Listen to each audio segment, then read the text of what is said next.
بچہ دودھ نہیں پی رہا، سویا رہتا ہے، دودھ پیتا ہے اور دودھ نکال دیتا ہے، اس کی آنکھیں پیلی ہو گئی ہیں، اس کے جو ہے وہ آنکھوں سے پانی آتا ہے، اور اس کی جو ہے آنکھیں جب سو کے اٹھتا ہے تو اسے آنکھیں چپکی ہوئی ہوتی ہیں، ہر فیڈ کے بعد موشن کر دیتا ہے، یا 2 دن ہو گئے اسے موشن نہیں کیا۔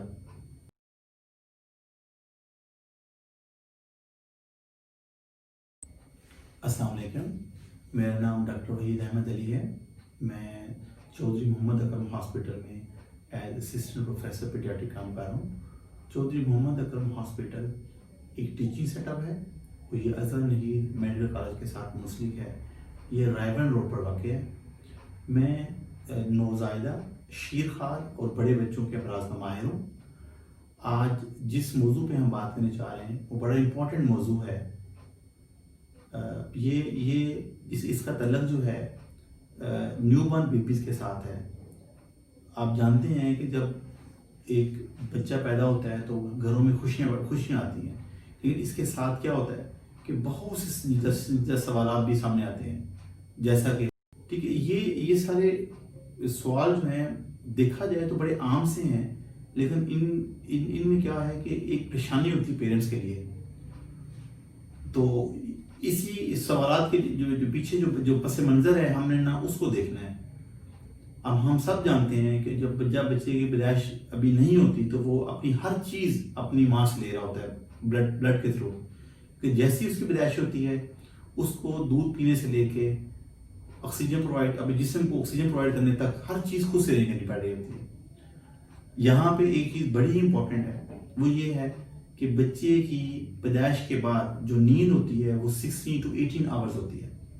اب دیکھیں، ایک طرف تو اس کی نیند بہت زیادہ ہے، دوسری طرف اس نے اپنی گلوکوز پوری کرنے کے لیے اپنے آپ کو سیٹسفائی کرنے کے لیے دودھ بھی چاہیے ہوتا ہے۔ تو اس کا سب سے بہترین حل یہ ہوتا ہے کہ ہم بچے کو 2 گھنٹے پر دودھ پلائیں۔ پہلی بات تو یہ ہے، اور اکثر جو میری مائیں بہنیں سن رہی ہیں اس چیز کو، وہ اس چیز کو وہ اپریشیٹ کریں گی، یا اس چیز کو وہ انڈرسٹینڈ کریں گی کہ چھوٹے بچے دودھ پیتے پیتے سو جاتے ہیں، جیسے 5 گھونٹ لیے اور سو گئے۔ تو پہلی بات تو یہ ہے کہ ہم نے کیا کرنا ہے کہ ہم نے جو ہے بچے کو جب دودھ پلا رہے ہوں گے تو ہم نے انہیں 15 سے 20 منٹ تک ہم نے جگا کے رکھنا ہے دودھ پلاتے وقت۔ اور اس کے بعد جو دودھ کا انٹرول ہوگا، جو دودھ کا دورانیہ ہے، جو 2 فیڈ جو انٹرول ہے وہ 2 گھنٹے ہونا چاہیے۔ گریجولی ہم اس سے کوشش کریں گے کہ اسے 2 سے 3 گھنٹے پہ شفٹ کر لیں، لیکن شروع میں چونکہ بچے کی سکنگ بھی ڈیولپ ہو رہی ہوتی ہے، ابھی بچہ سیکھ رہا ہوتا ہے سکنگ، تو بہتر ہوتا ہے کہ ہم بچے کو 2 گھنٹے بعد دودھ پلائیں۔ ٹھیک ہے جی۔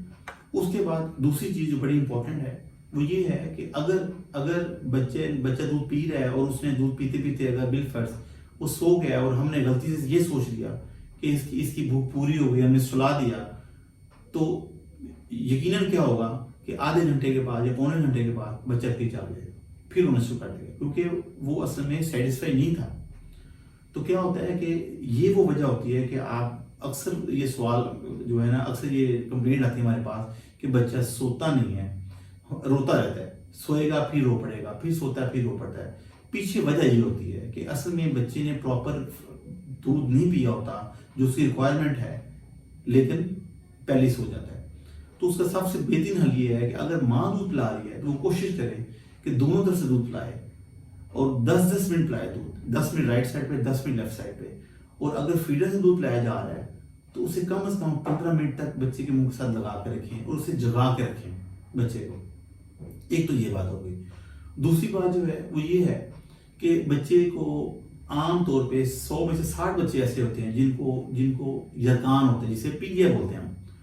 تو یہ یرقان اصل میں نارمل یرقان ہوتا ہے، جو کہ سب بچوں کو جن میں ان کے بیمار بھی نہیں ہوتے ان کو بھی ہوتا ہے۔ وہ آپ یہ دیکھ لیں کہ 60% بچوں کو یہ ہوتا ہے۔ تو یہ اس کی خاص فیچر یہ ہوتا ہے کہ یہ سیکنڈ ڈے تھرڈ ڈے پہ شروع ہوتا ہے، تقریباً 4 سے 5 دن تک وہ ہوگا، اس کے بعد پھر کم ہونا شروع ہو جاتا ہے۔ تو اس لیے پریشانی کی کوئی بات نہیں ہوتی، یہ نارمل یرقان سے بولتے ہیں ہم۔ بس اس میں کیا احتیاط کرنی ہوتی ہے ہم نے کہ بچے کو جو ہم دودھ پلا رہے ہیں وہ دودھ ہم ٹھیک پلا رہے ہوں، جیسے ہم نے بھی بات کی 2 گھنٹے بعد پلائیں، اٹھا کے پلائیں۔ پھر اس سے یہ ہوتا ہے کہ یرقان یہ بڑھتا نہیں ہے، اپنے ٹائم پہ ختم ہو جاتا ہے۔ اس کے بعد کیا ہوتا ہے، ایک جو اور کامن کمپلین وہ یہ ہے کہ بچے کی آنکھ سے پانی آنا، یا بچہ سو کے اٹھا ہے تو اس کی آنکھ چپکی ہوئی ملتی ہے ہمیں. اس میں کیا ہوتا ہے کہ اللہ تعالیٰ نے ہماری آنکھوں میں جو آنسو پیدا ہوتے ہیں ان کا ایک خاص کردار ہے کہ آنکھوں کی نمی رہتی ہے، اور یہی آنسو بعد میں آنکھ سے ہوتے ہوئے ایک نالی کے تھرو، ایک ڈکٹ کے تھرو ناک میں آ جاتے ہیں. اگر کسی وجہ سے یہ جو ڈکٹ ہے یہ اگر چھوٹی رہ جائے یا پیدائشی طور پہ چھوٹی ہو تو پھر کیا ہوتا ہے کہ آنسو پہ چھڑکنا شروع ہو جاتے ہیں. اور پھر کیا ہوتا ہے کہ پہلے شروع میں کیا ہوگا کہ آنکھ میں سے پانی آنا شروع ہو جاتا ہے. اور لیکن جو کہ جب بچہ جاگ رہا ہوتا ہے کہ آنکھ جب بلنک کرتی ہے تو کیا ہوتا ہے کہ وہ آنسو نیچے گر جاتے ہیں، اور آپ کو لگتا ہے جیسے بچہ رو رہا ہے یا اس کی آنکھ سے پانی نکل رہا ہے. جیسے ہی بچہ سوتا ہے تو یہ آنسو کھڑے ہونے شروع ہوتے ہیں اور آنکھ چپک جاتی ہے، یا عام لفظوں میں کہتے ہیں گڈ سی بن جاتی ہے اس کی نا. تو کیا ہوتا ہے کہ آپ نے کیا کرنا ہوتا ہے اس چیز کے لیے کہ آپ آنکھوں کو بس صاف کریں سادہ پانی کے ساتھ، اور صاف کرنے کے بعد پھر دیکھیں کہ جو ہے بچے کی آنکھ کے اندر سے ریڈ ہوئی ہے، کیا اس کی سویلنگ ہوئی ہے. اگر تو ریڈ نہیں ہے، سویلنگ نہیں ہے، تو پھر یہ نارمل آنکھ ہے اس کی.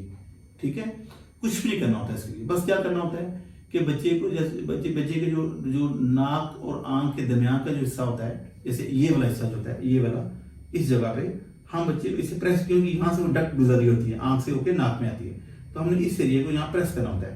ہر فیٹ میں آپ 5 دفعہ پریس کریں گے، اس جو نالی ٹیمپرری طور پہ کھل جاتی ہے، اور اس کے بعد جو ہے پھر آنسوؤں کا بہاؤ جو ہوتا ہے وہ نارمل ہو جاتا ہے.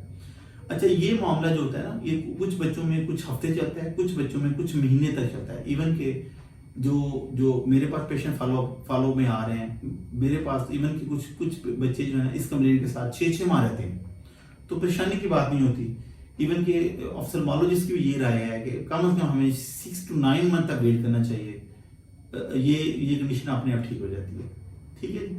اس کے بعد ایک جو بڑی کامن کمپلینٹ ہے وہ یہ ہے کہ بچے جو ہیں وہ دودھ پیتے ہیں اور مشن باز کر رہتے ہیں، یا کچھ ماں یہ کہتی ہیں کہ بچے نے دودھ بھی ٹھیک پی رہا ہے، ایکٹیو ہے، الرٹ ہے، بالکل نارمل بیبی ہے، لیکن اسٹول پاس کرتا ہے 3 دن بعد، 4 دن بعد. تو یہ کیا چیز ہے؟ دیکھیں، ہمارے انٹسٹائن جو ہے اس میں اسٹول پاس کرنے کے جو پیٹرن ہیں وہ 2 طرح کے ہوتے ہیں. ایک پیٹرن پہلے والا جو بات ہوئی کہ بچے نے اسٹول پاس کی، بچے نے دودھ پیا، اسٹول پاس کر دیا، دودھ پیا، اس کو ہم گیسٹروکولک ریفلکس کہتے ہیں، وہ یہ نارمل چیز ہوتی ہے. دوسری چیز ہوتی ہے جیسے بچہ جو ہے وہ اسٹول پاس کر رہا ہے 2 دن بعد، 3 دن بعد.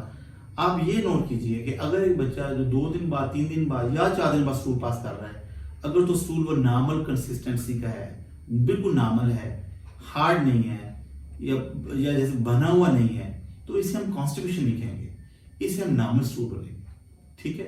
یہ خاص طرح کی ایک فیز ہوتی ہے جو بچوں میں آتی ہے. بعض بات وہ بار اسٹول پاس کر رہے ہوتے ہیں، بعض کا وہ 3 دن بعد اسٹول پاس کر رہے ہوتے ہیں. یہ فیز گزر جانی ہوتی ہے. ٹھیک ہے. اس کو جو ہے نا، اس کو زیادہ وہ ہم جو ہے نا وہ اسے ڈیزیز کے طور پہ نہیں لیتے ہیں. یہ چیز ہے.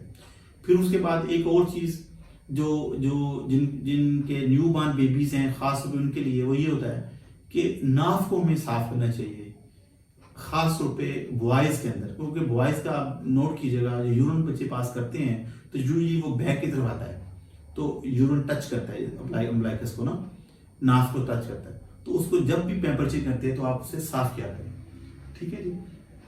اور اس کے بعد ایک بڑی امپورٹنٹ چیز جو ہے، بہت امپورٹنٹ چیز جو ہے، جب ہم ایز اے پیڈیٹیشین یا ایز اے نیوناٹولوجسٹ جب ہم بچوں کو دیکھ رہے ہوتے ہیں، نیو بارن بچوں کو، تو جو ہمارا ایگزامینیشن فائنڈنگ پیدائش پہ ہوتی ہیں، وہ بعض وقت کیا ہوتا ہے کہ 7 سے 10 دن کے بعد وہ فائنڈنگ چینج ہونے کا چانس ہوتا ہے. خاص طور پہ ہارٹ، جو دل کی آواز ہوتی ہے، جو پیدائش پہ ہوتی ہے، بعض بات وہ آواز 7 سے 10 دن بعد نہیں ہوتی، کیونکہ پیدائش سے پہلے جو بچے کا ہارٹ ہوتا ہے اس میں چینجز آتی ہیں پیدائش کے بعد آ کے. تو ہم نے اس کو دیکھنا ہوتا ہے. اس کے بعد آئیز کو دیکھنا ہوتا ہے، یرکان کو دیکھنا ہوتا ہے، ماں باپ سے جو فیڈنگ کے متعلق ہمیں پوچھنا ہوتا ہے. یہ بات میں اس لیے کہہ رہا ہوں کہ اس میں کیا چیز امپورٹنٹ ہے کہ بچے کا ایک فالو اپ جو ہوتا ہے وہ 7 سے 10 دن کی ایج میں ہمیں لازمی کروانا چاہیے، یا کوشش کریں کہ 2 ہفتے سے پہلے جب بھی چانس ملے ایک دفعہ نیوناٹولوجسٹ کے پاس دوبارہ آئیں، پھر بچے کو دوبارہ چیک کرائیے، ایک کمپلیٹ ایگزامینیشن، اسے ہم فائنل چیک اپ کہتے ہیں، وہ لازمی کرائیے. میرا انشاءاللہ آپ سے رابطہ رہے گا. میرے پاس آلموسٹ بچوں کے امراض کے آلموسٹ 6 گروپس ہیں. جو کہ نیو بارن سے لے کے شیرخوار بچوں میں، بڑے بچوں میں، اسکول ایج میں، یہ سارے اس میں کیٹیگرائز کیے ہوئے میں نے. تو انشاءاللہ باری باری ان سب امراض پہ بات ہوگی. ٹھیک ہے. اور میرا جو آپ سے رابطہ رہنا ہے انشاءاللہ وہ ڈاکٹر سمینہ توفیق کے یوٹیوب چینل کے تھرو ہوگا. اور انشاءاللہ جلد ہی آپ سے جو ہے وہ دوبارہ ملاقات ہوگی. آپ اسے خیال رکھیے. شکریہ. اللہ حافظ.